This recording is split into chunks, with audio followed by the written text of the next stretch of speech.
Good morning Telangana. నేను సంగప్ప. పత్రికల్లో వచ్చిన ప్రధానమైన వార్తలు చూసినట్టయితే నిన్న సెక్షన్ 8 పై చాలా గందరగోళం చెలరేగింది. దానికి సంబంధించి సెక్షన్ 8 అమలు చేస్తే ఒప్పుకోమని ఈ ఇష్యూస్ మీద బాగా పొలిటికల్ వార్ నడిచింది. నిన్న సీఎం కేసీఆర్ కూడా గవర్నర్ కలిశారు.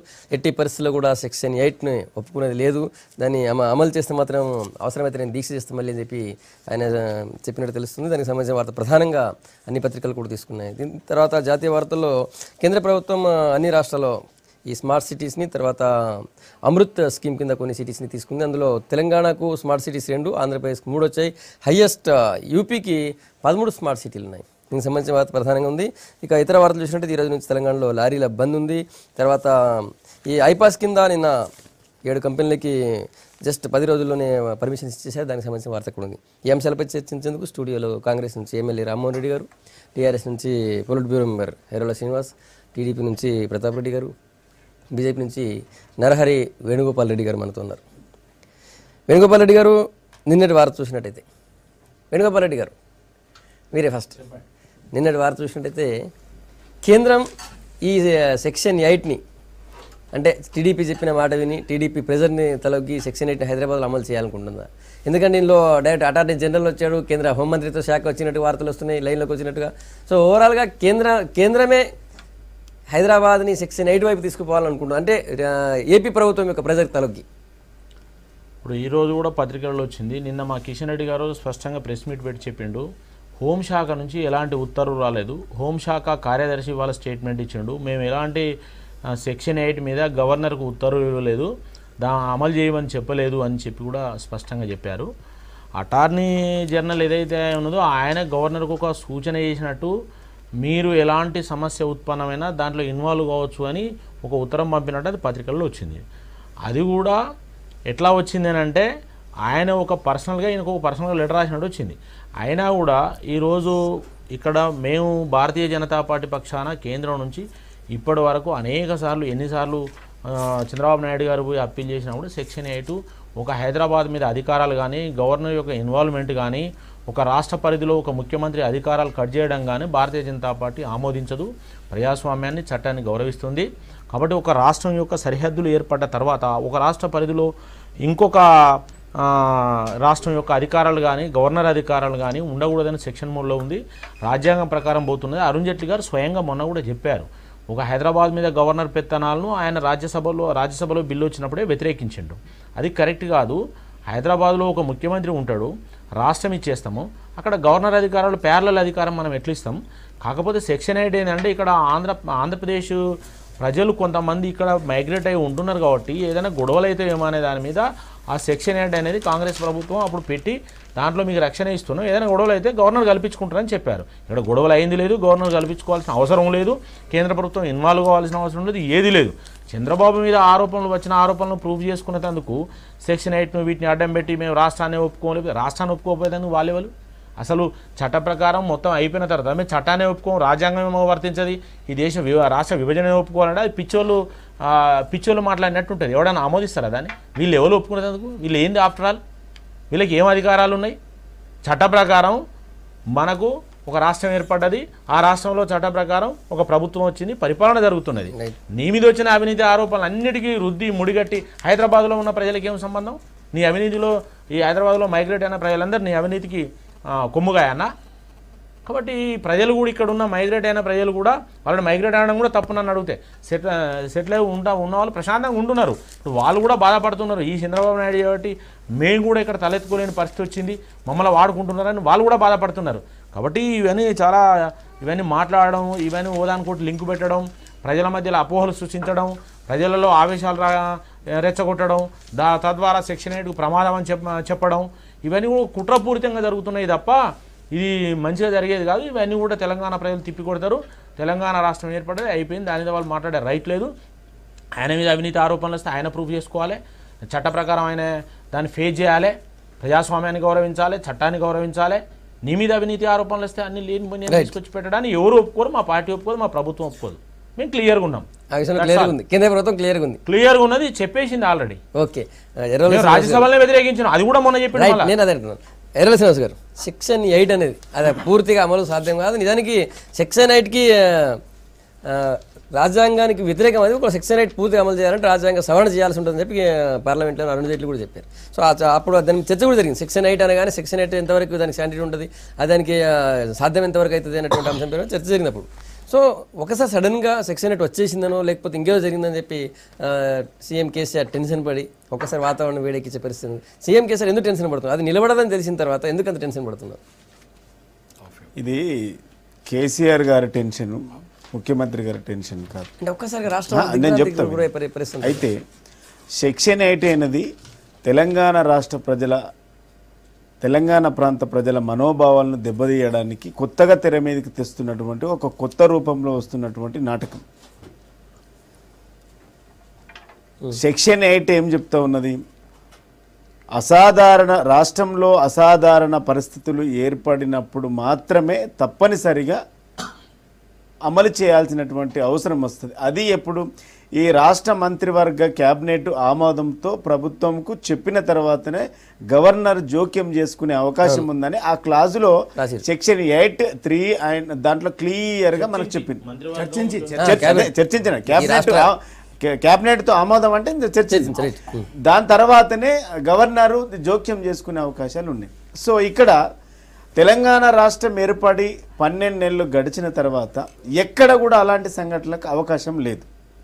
ఇవాళ చంద్రబాబు నాయుడు, రేవంత్ రెడ్డి గారు, స్టీఫెన్సన్ ఈ ఓటుకు నోటు వ్యవహారంలో పీకల్లోతు కూరుకుపోయిన తర్వాత అసలు సెక్షన్ 8 అనేది తెర మీద ఎందుకు రావాల్సి వచ్చింది అంటే చంద్రబాబు నాయుడు చేస్తున్నటువంటి దొంగతనానికి, చంద్రబాబు నాయుడు చేస్తున్నటువంటి కుంభకోణానికి, చంద్రబాబు నాయుడు చేస్తున్నటువంటి అక్రమ పనులకు ఈ రాష్ట్ర ప్రజలకు సెక్షన్ 8కి ఏం సంబంధం ఉందని ఇలా ప్రశ్నిస్తూ ఉన్నాం. ఈ ప్రశ్నలకు సమాధానం చెప్పాలి అంటే చంద్రబాబు నాయుడు సొంత వ్యవహారానికి సెక్షన్ 8కి సంబంధం ఏంది అంటే ఇది ప్రజలపై రుద్దేటువంటి ప్రయత్నం జరుగుతూ ఉన్నది. అసలు సెక్షన్ 8 అమల్లోకి రావాల్సినటువంటి అవసరం ఇలా ఎందుకు వచ్చింది అంటే ఈ వార్తలన్నీ విన్న తర్వాత రాష్ట్ర ప్రజలు కాదు దేశ ప్రజలు కూడా నవ్వుకుంటేటువంటి పరిస్థితి. ఢిల్లీలో కేంద్ర మంత్రులందరూ కూడా నవ్వుకున్నటువంటి పరిస్థితి ఏంటి. ఇప్పుడు మోడీ గారు కూడా గుజరాత్లో ముఖ్యమంత్రిగా 3 సార్లు చేశారు, తనకు కూడా తెలుసు సెక్షన్ 8 అంటే ఏందని. ఇలా చంద్రబాబు గారి నాడు చేస్తున్నటువంటి అవినీతి భాగవతానికి సెక్షన్ 8 ఎట్టి పరిస్థితుల్లో అంగీకరించరు, ఒప్పుకునేటువంటి పరిస్థితి లేదు. నిజంగానే ఇక్కడ సాధారణమైనటువంటి ప్రజలకు, సామాన్యమైనటువంటి పౌరులకు తెలంగాణ ప్రాంతంలో రక్షణ లేకుండా పోయింది, వాళ్ళ ఆస్తులకు రక్షణ లేకుండా పోయింది, వాళ్ళ మాన ప్రాణాలకు రక్షణ లేకుండా పోయింది అని అంటే డెఫినెట్గా మీలాంటి వాళ్ళందరూ కూడా ప్రతిపక్షాలు ఉన్నాయి, ఇక్కడ ప్రజలు ఉన్నాయి, అనేక రాష్ట్ర ప్రజలు ఇక్కడ నివాసం కొనసాగిస్తున్నారు. అలాంటప్పుడు నిజంగా న్యాయబద్ధమైందండి. అసలు 12 నెలల కాలంలో ఏ ఒక్క చిన్న కంప్లైంట్ కానీ ఏ ఒక్క ఇష్యూ జరగకుండా ఇలా ఓటుకు నోటుకు వ్యవహారంలో రేవంత్ రెడ్డి ఇష్యూని తీసుకొచ్చి ఇది సెక్షన్ 8 అమల్లోకి రావాలని అంటే ఇది దయ్యాలు వేదాలు వల్లించినట్టుగానైతే తప్ప వేరే కాదు. రైట్. ఒక చిన్న విషయం అండి వారు మాట్లాడారు. ఇప్పుడు అరుణ్ జైట్లీ గారు ఏం చెప్పారంటే ఆల్రెడీ 356 ఉంది. ఒక రాష్ట్రంలో శాంతి భద్రతల సమస్య కానీ దేశానికి ఏదైనా ప్రమాదం సంభవించినప్పుడు కానీ రద్దు చేసే అధికారం రాజ్యాంగంలోనే ఉన్నది. ఈ రాష్ట్రం కాదు, ఏ రాష్ట్రం ఉన్నా ఆ ప్రభుత్వం రద్దు చేసి రాష్ట్రపతి పరిపాలన పెట్టే అవకాశం ఉంది. ఆ రాష్ట్రపతి పరిపాలన పెట్టినప్పుడు నేరు గవర్నర్ పరిపాలిస్తాడు. అది ఉన్నాక ఈ సెక్షన్ 8 ఎందుకని ఆయన క్వశ్చన్ చేసిండు. కాబట్టి అసలు రాజ్యాంగం ప్రకారం కూడా సెక్షన్ 8 చెల్లదు. ఇప్పుడు అందుకే కోల్పోతా ఉన్నారు. రాజ్యాంగం ప్రకారం కూడా ఒక సెక్షన్ విస్తృతమైన చర్చ కూడా జరిగింది. ఇది చెల్లదు. ఆల్రెడీ ఒక చట్టం ఉన్నాక మళ్ళీ ఇంకొకటి ప్రత్యేకంగా రావాల్సిన అవసరం ఏమున్నది? ఒక ముఖ్యమంత్రి అధికారాలు కట్ చేసే అధికారం రాజ్యాంగంలో లేదు. అలాంటప్పుడు తీసుకురావాల్సిన అవసరం లేదని అరుణ్ జైట్లీ గారు రాజ్యసభలో చెప్పారు. 356 ఉన్నది, ప్రమాదం వస్తే మళ్ళా మధ్యలో గవర్నర్ ఏంది, పుల్లబెట్టుడు ఏంది అని కాంగ్రెస్ పార్టీ నిలదీసి అడిగిండు ఆ రోజు. Okay, Rammohan Reddy section 8 చెల్లది. ప్రజాస్వామ్యయుతంగా ఎన్నికైన ప్రభుత్వం ఉండగా కూడా ఇంకోసారి మళ్ళీ ఇంకా అది కూడా అన్నాడు సుప్రీంకోర్టు పోతే సెక్షన్ 8 చెల్లదని చెప్పిండు. వీళ్ళు ఎవరు పోతలేరు, పోతే అది కూడా చెల్లదు. Okay okay. ముఖ్యంగా రేవంత్ రెడ్డి వ్యవహారానికి సెక్షన్ 8కు ఈరోజు ముడిపెట్టడం అనేది కరెక్ట్ కాదు. But one thing is there ఏంటంటే మనం గురుకుల్ ట్రస్ట్ భూముల వ్యవహారంలో చూడడం జరిగింది. అక్కడ ఎక్కువ సీమాంధ్ర ప్రాంతానికి సంబంధించిన వాళ్ళు ఉంటే దాన్ని కూలగొట్టడానికి అని చెప్పి కొంత ప్రయత్నాలు ప్రభుత్వ పరంగా జరగడం జరిగింది. తర్వాత దాన్ని మళ్ళీ విరమించుకోవడం జరిగింది. ఈరోజు సీమాంధ్ర ప్రాంతానికి సంబంధించిన విద్యార్థులు మన తెలంగాణ రాష్ట్రం లోపల వేలాది మంది విద్యార్థులు చదువుతున్నారు. వాళ్ళకు 2nd, 3rd, 4th ఇయర్కి సంబంధించిన ఫీజు రియంబర్స్మెంట్స్ ఈ రోజు వరకు కూడా విడుదల చేయలేదు. వాళ్ళందరూ చాలా భయాందోళన ఉన్నారు. కానీ పరిస్థితి ఈ శాంతి భద్రతల పరిస్థితి వరకు పోలేదు. కాబట్టి ఈరోజు సెక్షన్ 8 పెట్టాల్సిన అవసరం లేదు. కానీ ప్రభుత్వం ఇప్పటికైనా సరే జాగ్రత్త పడి వాళ్ళ మనోభావాలు దెబ్బతినకుండా కాపాడాల్సిన బాధ్యత ఉన్నది. వాళ్ళు ఇక్కడ చదువుకోవడానికి ఇక్కడికి వచ్చి గతంలోనే రాష్ట్రం ఏర్పడక ముందే వాళ్ళు ఇక్కడ జాయిన్ అయ్యారు. ఇక్కడ ప్రాంతానికి సంబంధించిన తెలంగాణ విద్యార్థులకు మనం ఆల్రెడీ ఇచ్చేసినాం 2nd, 3rd, 4th ఇయర్. అసలు లాస్ట్ ఇయర్ జాయిన్ వాళ్ళకైతే ఎవరికి ఇవ్వలేదు ఫీజు రియంబర్స్మెంట్ ఇంజనీరింగ్ కళాశాలకు. బట్ సీమాంధ్ర ప్రాంతానికి సంబంధించిన విద్యార్థులు ఇవ్వలేదు. కాబట్టి విద్యార్థులంతా కూడా చాలా మనోవేదనకు గురవుతున్నారు. కాబట్టి ఇలాంటి పరిస్థితి ముందు కొనసాగకుండా ప్రభుత్వం ఇప్పటికైనా సరే జాగ్రత్త వహించి వాళ్ళకి సంబంధించిన పేమెంట్స్ ఏవైతే ఉన్నాయో విడుదల చేయాలి. అదేవిధంగా సీమాంధ్ర ప్రాంతానికి సంబంధించిన ఎలక్ట్రిసిటీ అధికారులు మా దగ్గర వికారాబాద్లో సాంబశివరావు అని ఒక మంచి అధికారి ఉన్నాడు డి. సడన్గా అందరు ఆఫీసర్స్ని ట్రాన్స్ఫర్ చేసేసారు. అంటే కొంతమంది ఎవరైనా ఉండొచ్చు సీమాంధ్ర ప్రాంతానికి సంబంధించిన మనకు వ్యతిరేకంగా అధికారులు ఎవరైనా ఒక డి ట్రాన్స్ఫర్ అయితే దానికి ఒకటి మనం ఒక ఫంక్షన్ పెట్టి వాళ్ళకి సెండ్ ఆఫ్ పార్టీ చేస్తే ఒక మంచి అధికారి ఎవరైనా కావచ్చు సీమాంధ్ర ప్రాంతానికి సంబంధించిన మాత్రం మంచి అధికారి కాకుండా ఉండడు. సడన్గా వాళ్ళందరినీ కూడా ట్రాన్స్ఫర్ చేసి పడేసారు. మొన్న ఐఎమ్ టాకింగ్ ఆఫ్ 10 days. అదే ఆ విధంగా జరగడం అనేది కరెక్ట్ పద్ధతి కాదు. ఎందుకంటే మనము ప్రాంతాల వారిగా విడిపోయినాం కానీ ప్రజలుగా విడిపోలేదు. ఈ అంశాలకి సెక్షన్ 8 కి ఏమైనా సంబంధం ఉందా? సంబంధం లేదు. కానీ ఇలాంటి వాతావరణం జరుగుతుంది ఇక్కడ. అలాంటి జరగకుండా చూడాలి. సెక్షన్ 8 అనేది ఎట్టి పరిస్థితుల్లో పెట్టద్దు. కానీ పెట్టకుండా ఉండడానికి ప్రభుత్వం కూడా ఇలాంటి జరుగుతున్న సందర్భంలో జరగకుండా పునరాలోచన చేసి జరగకుండా ఉండే విధంగా కృషి చేయాల్సిన అవసరం ఉంది. ఒకటే మాటలో క్లోజ్ చేస్తా. రామ్మోహన్ రెడ్డి గారు పెద్దలు ఇప్పుడు ఈ ఆంధ్ర ఉద్యోగస్తులు కూడా వికారాబాద్లో ఉండాలి, చేవెళ్ళలో ఉండాలి, హైదరాబాద్లో ఉండాలి, మనం ఉండాలని మనం అంటలేం పైసా. కాకపోతే పంపించేటప్పుడు కూడా వాళ్ళను ఒక పద్ధతి ప్రకారం సడన్ గా వాళ్ళని గెంటేసినట్టు పంపించద్దు అంటున్నాం మనం. ఆల్మోస్ట్ ఎట్లా అంటే ఇప్పుడు మనకు కమల్ నాథన్ కమిటీ గానీ లేకుంటే ఏ 1100 మంది ట్రాన్స్ఫర్స్ జరిగినాయి, వాళ్ళు హైకోర్టు పోయారు. ఆ ఇష్యూ వేరే ఉంది. ప్రాంతానికి అధికారులు ఉన్నప్పుడు ఇప్పుడు ఈ ఇష్యూలో ఒక నిమిషం అయితే మనము తెలంగాణ రాష్ట్రం ఏర్పడ్డాక ఆంధ్ర అధికారులు ఇక్కడనే పనిచేయాలనుకుంటే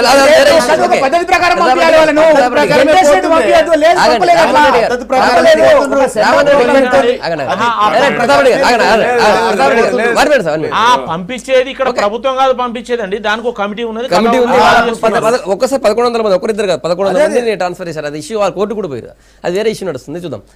ప్రతాప్ రెడ్డి గారు, 2 రాష్ట్రాలు ఏర్పడ్డాయి, సంవత్సరం కాలం గడిచిపోయింది. ఇలా సెక్షన్ 8 తెర మీదకి వచ్చింది.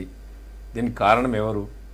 దీన్ని రాజకీయంగా ఆలోచించి రాజకీయ లబ్ధి కోసం టీఆర్ఎస్ పార్టీ చేసినటువంటి ప్రయత్నంలో భాగం ఇది. ముఖ్యంగా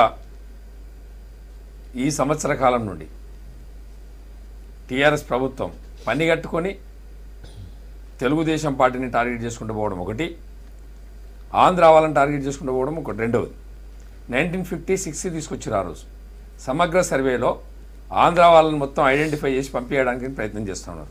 ఐజ్ అండ్ టుడే ఈరోజు కూడా ఆంధ్ర వాళ్ళై 3 లక్షల ఓట్లు తీసేయాలి, రేపు జిహెచ్ఎంసీ ఎలక్షన్లో ఆంధ్ర వాళ్ళ ఓట్లు ఉండొద్దని చెప్పి తీవ్రంగా ఈ ప్రభుత్వం ప్రయత్నం చేస్తూ ఉంది.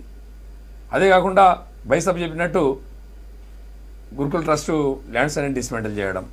ఇకపోతే ఇవాళ ఆంధ్ర తెలంగాణ 2 రాష్ట్రాలు ఏర్పడ్డ తర్వాత 2 రాష్ట్రాలు 2 ప్రభుత్వాలు ఏర్పడ్డాయి, ప్రజలు ఎన్నుకున్నారు, పరిపాలన సాగుతూ ఉంది. ఆ క్రమంలో ఇక్కడ ఉన్నటువంటి ప్రభుత్వం పనిగట్టుకొని రాజకీయంగా ఆలోచించింది కాబట్టి తెర మీదకి సెక్షన్ 8 వస్తున్నది. సెక్షన్ 8 అవసరం లేదు. ఇక్కడ అవసరం లేకున్నా అడగాల్సిన పరిస్థితి క్రియేట్ చేస్తుంది ఎవరు? టీఆర్ఎస్ ప్రభుత్వం. ముఖ్యంగా తెలుగుదేశం పార్టీ నుంచి ఒక ఎమ్మెల్యేని తీసుకొని మంత్రిని చేసుకొని రాజకీయ అరంగేట్రానికి తెరదీసింది టీఆర్ఎస్. తెలుగుదేశం పార్టీని ఒక్కొక్కరిని పర్చేజ్ చేసుకుంటూ ఒక్కొక్కరిని మాట్లాడుకుంటూ తీసుకొని రాజకీయంగా ఎదగడానికి ప్రయత్నం చేసింది టీఆర్ఎస్. ఆ రోజు తెలుగుదేశం పార్టీ స్పష్టంగా చెప్పింది. మనం స్పీకర్ దగ్గరికి వెళ్ళినాం, గవర్నర్ దగ్గరికి వెళ్ళినాం, కోర్టుకి వెళ్ళినాం. ఇలా నేను నారాయణ గారు హైకోర్టులో రిట్ వేసిండ్రు. ఏమని? వీళ్ళు ముగ్గురు యాక్షన్ తీసుకుంటలేరు కాబట్టి రాజ్యాంగ సంక్షోభం ఏర్పడుతుంది అని చెప్పి. రాజ్యాంగంలో సంక్షోభం ఏర్పడడానికి 2 రాష్ట్రాల్లో ఇలాంటి గొడవలు సంక్షోభం వస్తున్నట్టే, సంక్షోభం రావడానికి క్రియేట్ చేస్తున్నటువంటి వాతావరణం ఇక్కడ తెలుగుదేశం పార్టీ కావచ్చు, టీఆర్ఎస్ కావచ్చు, లేకపోతే 2 ప్రభుత్వాలు కావచ్చు. 2 ప్రభుత్వాలు ఈ విధంగా పోరాటం చేసుకోవడానికి కారణం స్పీకర్. ఈ స్పీకర్లు ఇద్దరు ఇట్లా పర్ఫెక్ట్గా పనిచేసి ఉంటే ఈ పరిస్థితి వచ్చిండదు కాదు. ఎవరైతే పార్టీని చేంజ్ చేస్తారో, పార్టీని చేంజ్ చేసిన తెల్లారి వాళ్ళ పార్టీకి రీజన్ చేసినప్పుడు ఎమ్మెల్యే పార్టీ మారడానికి హైదరాబాద్ లో సెక్షన్ 8 అమలు చేయాలని చిలికి గాలివాన్ అన్నట్టు 2 పార్టీల మధ్యన తెలుగుదేశం పార్టీని టార్గెట్ చేస్తుంది కాబట్టి, తెలుగుదేశం పార్టీ తెలంగాణలో ఉండొద్దు అంటుంది కాబట్టి, సో మీ పార్టీని కాపాడుకోవడం కోసం హైదరాబాద్ లో సెక్షన్ 8 పెట్టాలంటే సెక్షన్ 8 అని కాదు. ఇక్కడ సెక్షన్ 8 అనేది ఎక్కడ క్రియేట్ అవుతుంది? ఇక్కడ హైదరాబాద్లో 1100 మందిని ఎంప్లాయీస్ని ఇమ్మీడియట్గా కనీసం కాషన్ లేకుండా వాళ్ళకు మందలించి ఇక్కడి నుంచి పంపేయడానికి ప్రయత్నం చేశారు. హైకోర్టు జడ్జిమెంట్ ఇచ్చినా కూడా దాన్ని కూడా ఇంప్లిమెంటేషన్ చేయట్లేదు. చాలా కారణాలు ఉన్నాయి, ఒకటే కాదు, ఇక్కడ రీజన్స్ చాలా ఉన్నాయి, చాలా రీజన్స్ ఉన్నాయి కాబట్టి సెక్షన్ 8 అడుగుతున్నారు. అయినా కూడా ఇలా కేంద్ర ప్రభుత్వం ఎక్కడ కూడా సెక్షన్ 8 ఇంప్లిమెంట్ చేసినట్టుగా చెప్పట్లేదు. దీన్ని రాజకీయంగా లబ్ధి పొందడానికి మేము నిరాహార దీక్ష చేస్తాం, మేము ఢిల్లీ పోయి చేస్తాం, మేము గల్లీ పోయి చేస్తాం, ఎక్కడ చేసినా దాన్ని ఇంప్లిమెంటేషన్ అయ్యేది లేదు, పోయేది లేదు. దాన్ని రాజకీయంగా వాడుకోవడానికి ప్రయత్నం చేస్తున్నారు తప్ప రైట్ రాజకీయంగా వాడుకోవడానికి టీఆర్ఎస్ ప్రభుత్వం ప్రయత్నం చేస్తూ ఉంది. దీన్ని తీవ్రంగా మేము వ్యతిరేకిస్తున్నాం. ఏది ఏమైనప్పటికీ హైదరాబాద్లో ఉండే ప్రజలకి అన్ని విధాల సెక్యూరిటీ ఇవ్వాల్సింది ఒకటి. రెండోది, ఇలా ఓటుకు నోటు ప్రోగ్రామ్ ముందుకు వచ్చింది. అది రావడం కారణం ఎవరు? టెలిఫోన్ ట్యాపింగ్ జరిగింది. టెలిఫోన్ ట్యాపింగ్లో వాళ్ళ అల్లుడి హరీష్ రావు ఫోన్ కూడా ట్యాప్ అయింది, ఎంపీల ఫోన్ ట్యాప్ అయింది.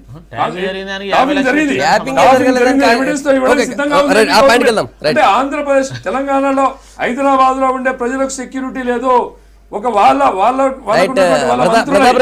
ఎమ్మెల్యేలై, మా ఎమ్మెల్యేలై, ఇక్కడ ఉన్నటువంటి బీజేపీ ఎమ్మెల్యేలై, పెద్ద పెద్ద కేంద్ర హోంశాఖ అనుమతి లేకుండా ట్యాపింగ్ ఎట్లా చేస్తారని చెప్పి ఏపీ గవర్నమెంట్ ప్రశ్నిస్తుంది. At the same time tapping ఎట్లా జరిగిందని అటువైపు వాళ్ళని విచారిస్తూ ఆ పాయింట్కి వెళ్దాం.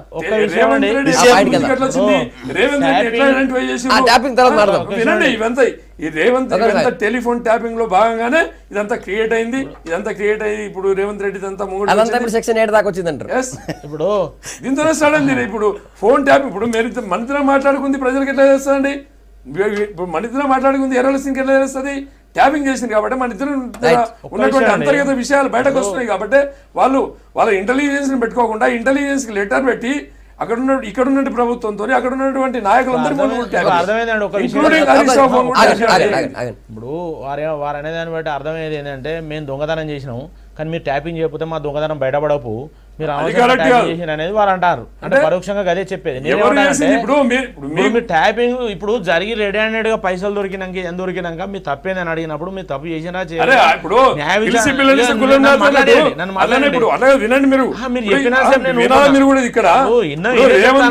తనే ఫోన్ చేసి ఇప్పుడు ఎవరైనా ఓటేస్తా అంటే పోతారంటే ఇంటికి, మా ఇంటికి రావాలి, రేవంత్ రెడ్డి మాట్లాడాలి, చంద్రబాబు నాయుడు గారు మాట్లాడాలి, అయితే నేనే ఓటేస్తా. ఇదంతా సినిమా పక్షిలో ప్లాన్ చేసింది ఎవరు? టీఆర్ఎస్ కదా, కేసీఆర్ గారు కదా, వీరంతా చేసింది ప్లాన్.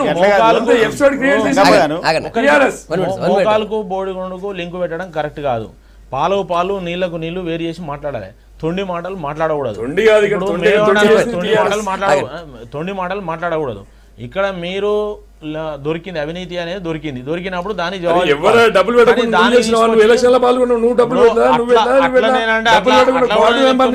ప్రధానమంత్రి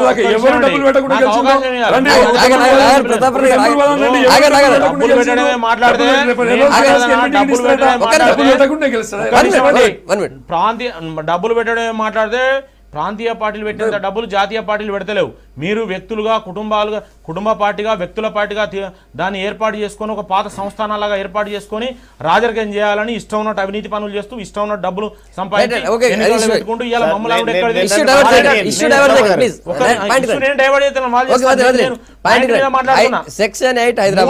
ఒకటి వారు చెప్పిన దానికి ఈ 3 లక్షల మంది ఓట్లు తీసేస్తారని, ఉద్యోగస్తులందరినీ ఎల్లగొడతారని, సెక్షన్ 8 పెట్టాలని చెప్పి ఇవన్నీ అబద్ధాలండి. తోండి తెలంగాణ రాష్ట్రం తప్పండి చెప్పేది ఉంటే దానికి చట్టం ఉన్నది, కోర్టు ఉన్నది, దానికి ఎలక్షన్ కమిషన్ ఉన్నది. పోండి, ఎవరైనా తీసేస్తే నా ఓటు కూడా పోతే నేను కూడా పోతే. ఇవాళ ఓటు తీసేయడం పెట్టడం కొత్త కాదు. అనవసరమైన తీసుకొచ్చి దీనికి పెట్టేసి ఇవాళ మీ అవినీతిని కప్పిపుచ్చుకొని ఇవాళ మొత్తం తెలంగాణ రాష్ట్రం విభజనే చెల్లదనే స్థాయికి మీరు మాట్లాడమే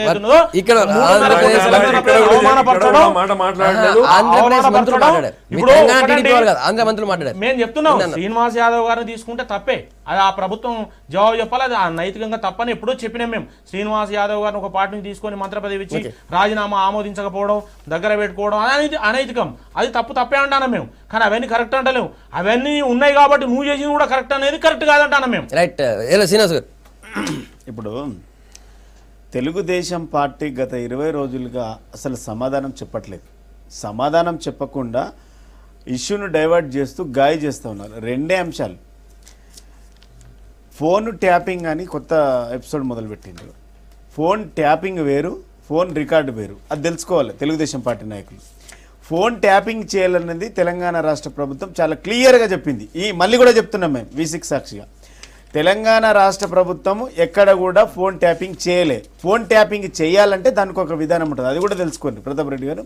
ఫోన్ ట్యాపింగ్ జరగాలంటే కేంద్ర ప్రభుత్వం అనుమతి లేకుండా ఫోన్ ట్యాపింగ్ జరిగాయి. నిజంగానే ఫోన్ ట్యాపింగ్ చేస్తే తెలుగుదేశం పార్టీ బండారం బయటపడుతుండే, అది జరిగి ఉంటే. కానీ ఇక్కడ జరిగింది ఏంది? ఫోన్ రికార్డ్ జరిగింది. స్టీఫెన్సన్ ఎప్పుడైతే 28 మే నుంచి మత్తాయి జెరూసలేం కానీ లేకుంటే రేవంత్ రెడ్డి అనుచరులు రేవంత్ రెడ్డి గారు ఎప్పుడైతే రంగంలోకి దిగినరో 28 తారీఖే ఏసీబీ జనరల్ గారికి మనకు కంప్లైంట్ ఇచ్చినట్టుగా చాలా క్లియర్గా చెప్పిండు. వాళ్ళు వచ్చి అక్కడ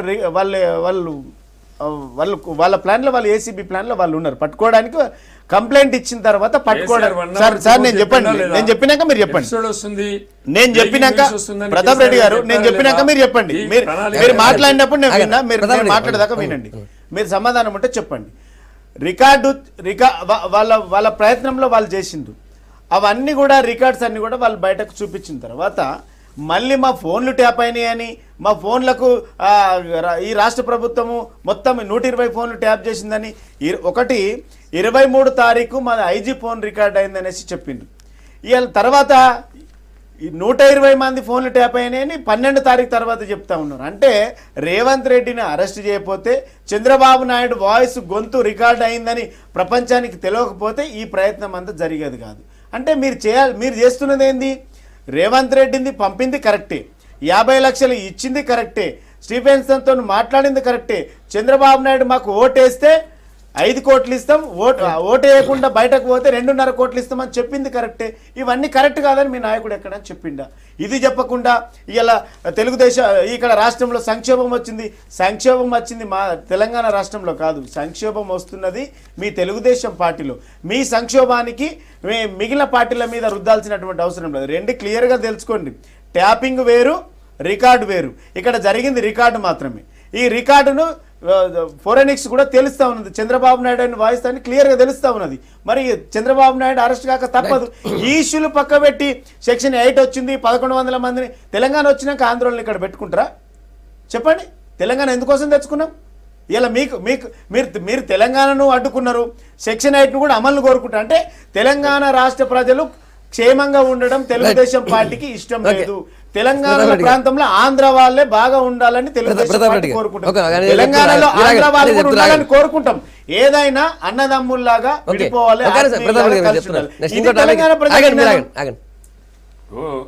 తెలంగాణ వచ్చినాక ఆంధ్రలో వెళ్ళిపోవాలంటే హైదరాబాద్లో ఒక తెలంగాణలో ఆంధ్రలో లేరు, ఒక తెలంగాణలో లేరు.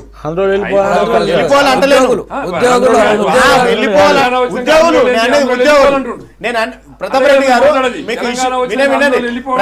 గారు తెలంగాణ రాష్ట్రం ఇప్పుడు నేను అంటున్నా, అది కూడా మళ్ళీ చెప్తున్నా వినండి. తెలంగాణ రాష్ట్రం ఏర్పడ్డ తర్వాత ఆంధ్ర ఉద్యోగులు ఇక్కడ ఉంటే తెలంగాణ రాష్ట్రం ఎందుకు అని అంటే డెఫినెట్ గా అంటున్నాం. అది కానీ ప్రజల్ని వెళ్ళిపోమని అంటే చట్టం తన పని చట్టం చేస్తుంది, కమిటీ ఉంది, ఆ కమిటీ పని చేస్తుంది. ఇలా మీరు చెప్తే వినాల్సిన అవసరం లేదు. స్టీఫెన్సన్ అనే వ్యక్తిని ఇక్కడ ఏ రోజైతే రైడింగ్ జరిగిందో ఆ రోజు నుండి కోర్టులో సబ్మిట్ చేసే వరకు హరీష్ రావు గారి దగ్గర ఉన్నారు, హరీష్ రావు గారి కారులో ఉన్నారు, హరీష్ రావు ఇంట్లో ఉన్నారు లేరా? వాళ్ళే కదా ఇప్పుడు గైడ్ లైన్స్ అంత ఇచ్చి ఏ విధంగా కోర్టు ప్రమోటింగ్ చేయాలి, ఏ విధంగా చంద్రబాబు నాయుడు మీద చెప్పాలి, ఏ విధంగా తెలుగుదేశం మీద చెప్పాలి, స్క్రిప్ట్ గీసి మాట్లాడిచ్చి పర్ఫెక్ట్ గా ప్లాన్ చేసి కోర్టులో ఎవిడెన్స్ టార్గెట్ తెలుగుదేశం పార్టీ, వాళ్ళ టార్గెట్ చంద్రబాబు నాయుడు గారు, కేసీఆర్ గారు టార్గెట్ చంద్రబాబు నాయుడు గారు.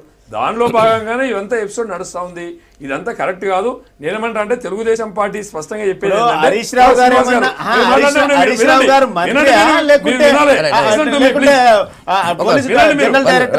ఇప్పుడు తెలుగుదేశం పార్టీ చెప్పేది ఒకటేనండి, మంత్రి గారు వ్యవస్థ ఉంది, అధికారంలో హరీష్ రావు గారు చేసిందండి. నేను ఒకటే చెప్తున్నాండి, తెలంగాణ ప్రభుత్వం రావడానికి 13 సంవత్సరాల ఉద్యమాల కాలంలో టీఆర్ఎస్ పార్టీ కానీ టీఆర్ఎస్ ప్రభుత్వం కానీ చెప్పినటువంటి చాలా విషయాలని, దళితుల భూములే కావచ్చు, 5 లక్షల ఇల్లే కావచ్చు. ఇప్పుడు సెక్షన్ 8 మాట్లాడాలి, మా అంత గొప్పగా ఎవరికి ఏదని మాట్లాడితే ఇప్పుడు 1,000 సెక్షన్ 8 చెప్పాలి. ప్రతాప్ రెడ్డి గారు సెక్షన్ 8 ఈ ప్రభుత్వం మీరు ఏం మాట్లాడదు, ప్రజలకు ఏం చేయాలో మాకు తెలుసు, కాంగ్రెస్ ప్రజలకు ఏం చేయాలో మాకు తెలుసు. సెక్షన్ 8 మాత్రమే మాట్లాడాలి. రామారెడ్డి గారు మీకు ఏమనిపిస్తుంది ఈ సెక్షన్ 8 ని ఆ కేసు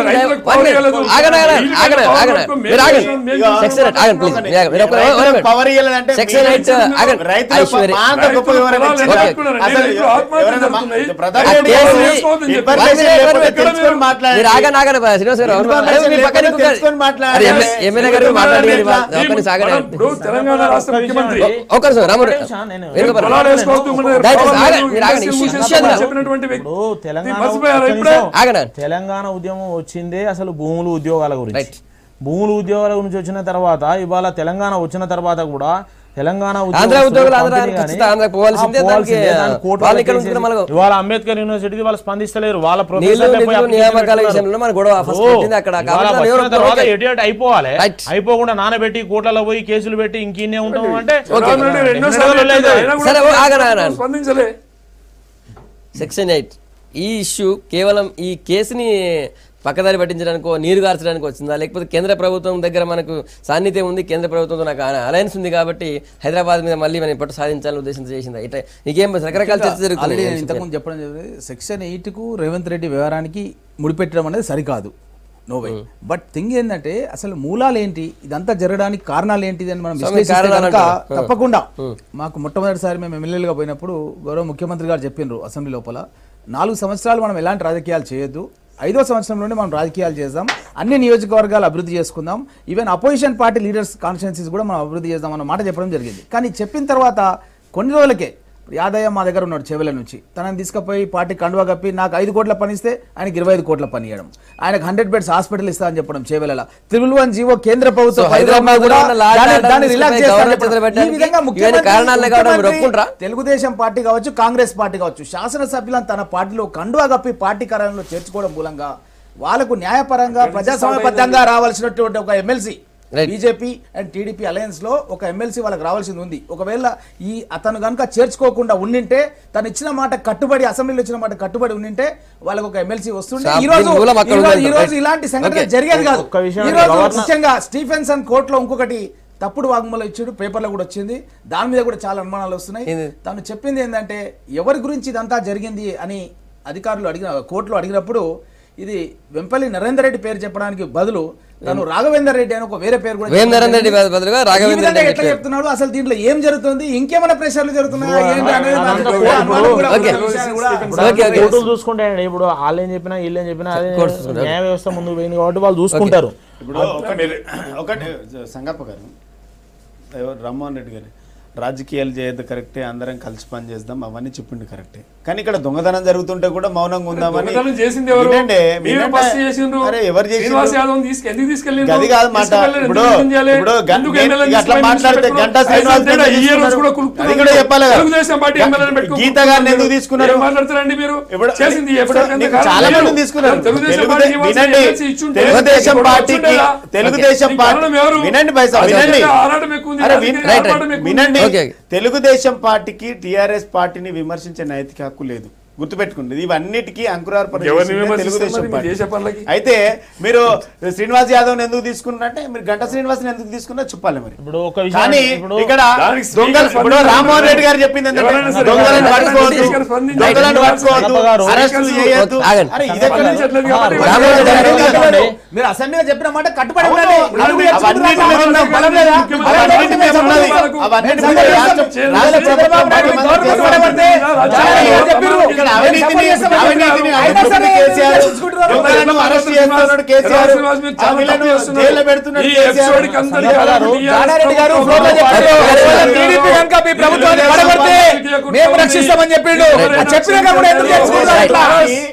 తెలుగుదేశం పార్టీ చంద్రబాబు నాయుడు చేస్తున్న దానికి వంతపడుతుందా, సెక్షన్ 8 అమల్లోకి రావాలని కోరుకుంటుందా కాంగ్రెస్ పార్టీ? చెప్పండి.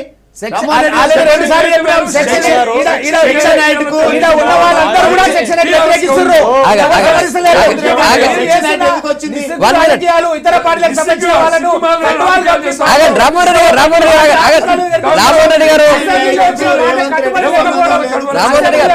ముఖ్యమంత్రి చెప్పిండు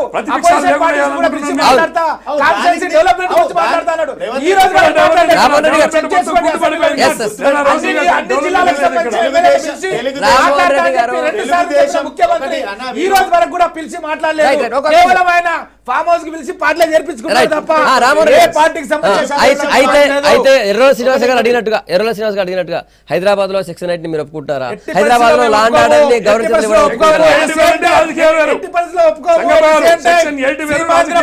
సెక్షన్ 8 గురించి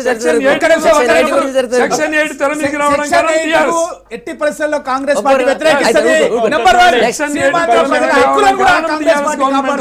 సీమాంధ్ర ప్రజల యొక్క హక్కులను కూడా హైదరాబాద్ నగరం లోపల కాంగ్రెస్ పార్టీ కాపాడుతుంది. ఏం జరిగింది సీమాంధ్ర ప్రజల హక్కులకి? ఏం జరిగింది? ఆల్రెడీ శాంతి భద్రతలకు సంబంధించి అంతవరకు పోలేదు. ఇంకా ఆ వ్యవహారం పోయే పరిస్థితి వస్తే ఎలాంటి పరిస్థితుల్లో ఈ రోజు సీమాంధ్ర ప్రాంతానికి సంబంధించిన గురుకుల్ ట్రస్ట్ కావచ్చు, ఫీజు రియంబర్స్మెంట్ కావచ్చు, సెకండ్ థర్డ్ ఫోర్త్ ఇయర్ సంబంధించిన తెలంగాణ విద్యార్థులకు ప్రభుత్వం ఇచ్చింది. సీమాంధ్ర ప్రభుత్వం సంబంధించిన ప్రాంతాలకు ఇవ్వలేదు. ఇప్పుడు సమస్యలు తీసుకొచ్చి సెక్షన్ 8 చెప్పడం ఇవన్నీ కాంగ్రెస్ పార్టీ వాళ్ళు అది కరెక్ట్ కాదు. మీరు సెక్షన్ 8 పెట్టిందే రాజ్యాంగ విరుద్ధం, అది రాజ్యాంగ విరుద్ధం అని అందరు చెప్పడం జరుగుతున్నది. Section 8 is wrong. ఒక పోలీస్ ఆఫీసర్ ఇప్పుడు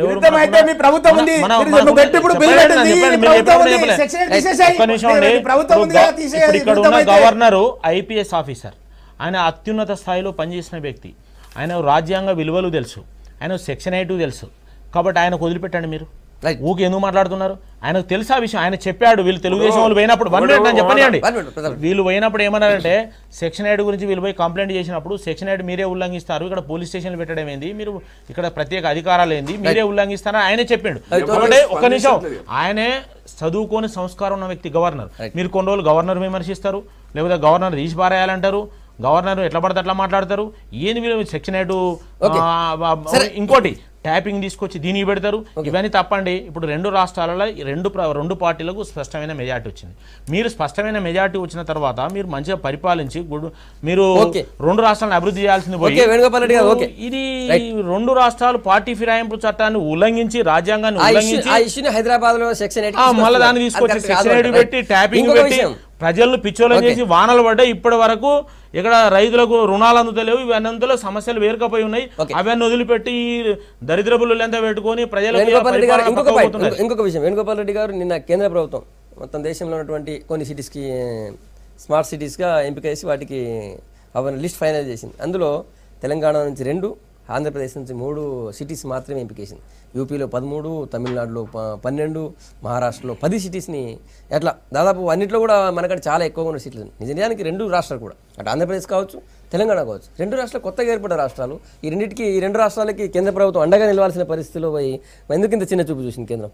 అటు ఈవెన్ వెంకయ్య నాయుడు నాకు 2 రాష్ట్రాలు 2 కళ్ళు అని చెప్తారు, 2 కళ్ళలో కూడా లేవు, అక్కడ కూడా లేవు, ఇక్కడ కూడా లేవు. ఎందుకంటే చేసింది కేంద్ర ప్రభుత్వం. అంటే నేనేమంటున్నా అంటే ఇప్పుడు అక్కడ 3 ఇక్కడ 2 ఇచ్చిందంటే ఓవరాల్ ఆంధ్రప్రదేశ్కి 5 ఇచ్చినట్టు, అంటే టోటల్ ఉమ్మడి రాష్ట్రంగా చూసి మన వేరే రాష్ట్రం తెలంగాణకి ఎన్ని ఇచ్చింది, అక్కడ భౌగోళికంగా ఇక్కడ భౌగోళికంగా చూసి సరే అక్కడ 3 ఇక్కడ 2 ఇచ్చిండ్రు.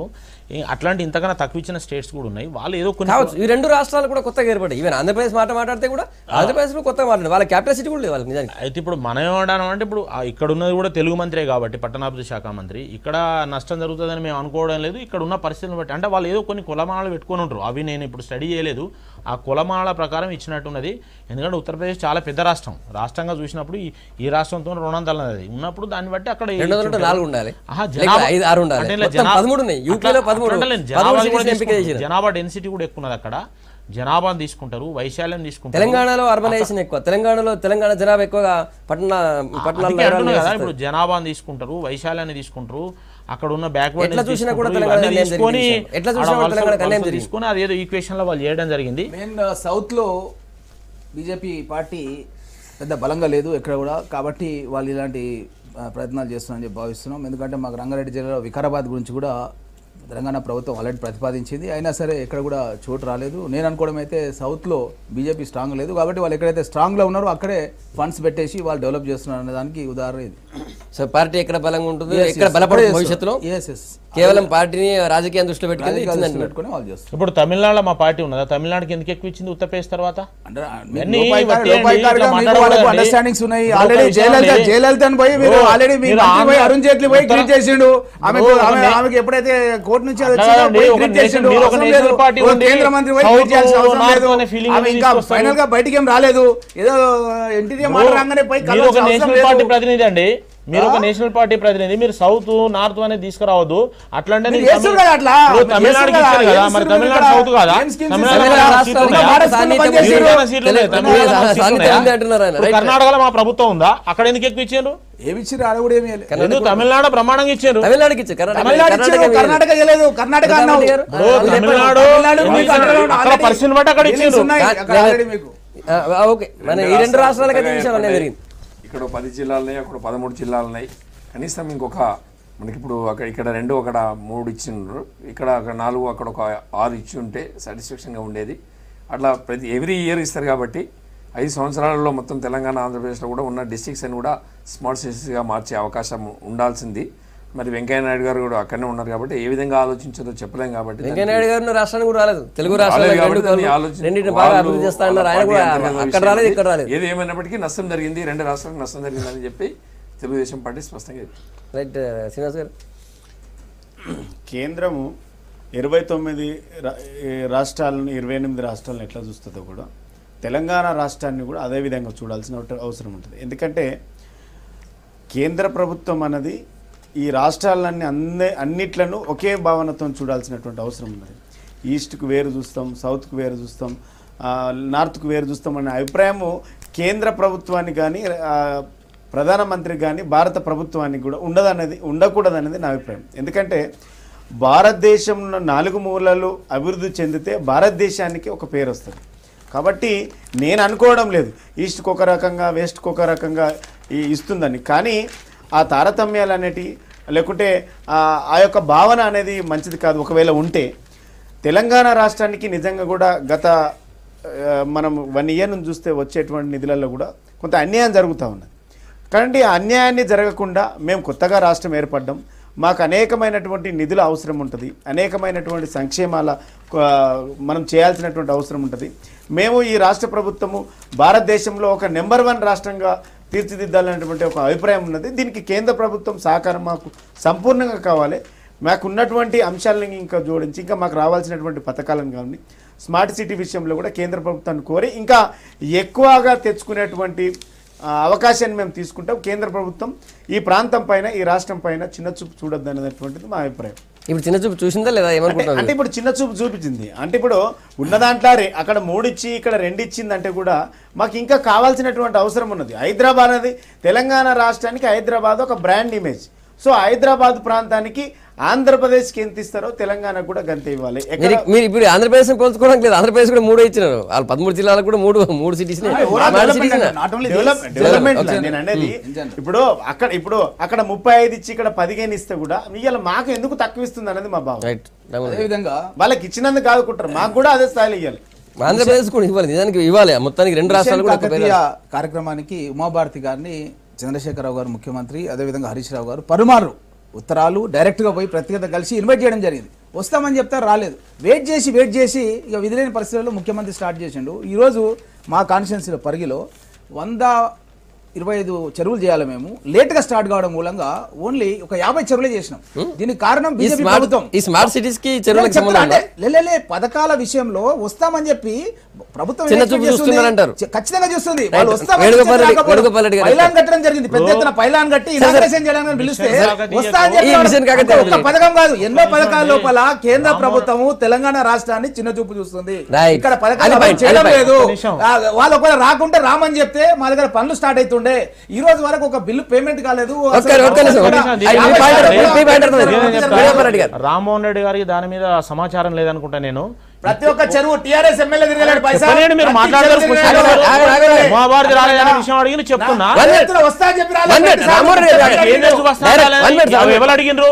చంద్రశేఖరరావు ఎవరు చెప్పారు మీకు? అలా లెటర్ అరే ఎట్లా మాట్లాడతారు చెప్పనియండి. ఉమాభారతి గారిని హరీష్ రావు గారు కేసీఆర్ గారు పోయినప్పుడు మేము ప్రోగ్రామ్ పెడతాం, మిమ్మల్ని ఆహ్వానిస్తామని చెప్పేచ్చారు. నేను చెప్తున్నాడా బెదిరే శ్రీరామ్ ఉన్నాడు ఇక్కడ నుంచే తెలంగాణ ఉద్యమంలో పనిచేసిన ఆయన. వీళ్ళు చెప్పొచ్చి ఒక లెటర్ కూడా పెట్టలేదు, డేట్ పెట్టలేదు, రమ్మని చెప్పలేదు. వాళ్ళకి కావాలంటే నేను ప్రూఫ్ ఇప్పిస్తా, ఇప్పుడే బెదిరే శ్రీరామ్తో మాట్లాడిస్తా. ఒక లెటర్ కూడా పెట్టలేదు. ఆమె చూసి సపరేట్ అది రామ్మోహన్ రెడ్డి గారి తెలియదు. ఇప్పుడు నేను ఇప్పుడే మాట్లాడిస్తా అంటున్నా. నేను మాట్లాడిస్తాను పూర్తిగా వ్యతిరేకిస్తున్నా.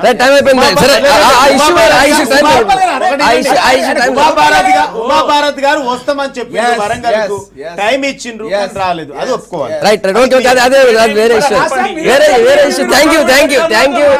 కానీ మొత్తానికి స్మార్ట్ సిటీస్ లో ఎంపికలు మాత్రం రెండు తెలుగు రాష్ట్రాలకు అన్యాయం జరిగిన భావన అయితే తెలుగు ప్రజల్లో ఉంది. ఇక వచ్చే ఏడాదైనా వచ్చిన డిస్కౌంట్ ఈ రెండు రాష్ట్రాలు పెంచాలని చెప్పి తెలుగు ప్రజలు కోరుకుంటున్నారు. ఇది వాటి గుడ్ మార్నింగ్ తెలంగాణ పాల్గొన్నటువంటి రామ్మోహన్ రెడ్డి, శ్రీనివాస్ గారు, ప్రతాప్ రెడ్డి గారు, వేణుగోపాల్ రెడ్డి, ధన్యవాదాలు. Stay tuned.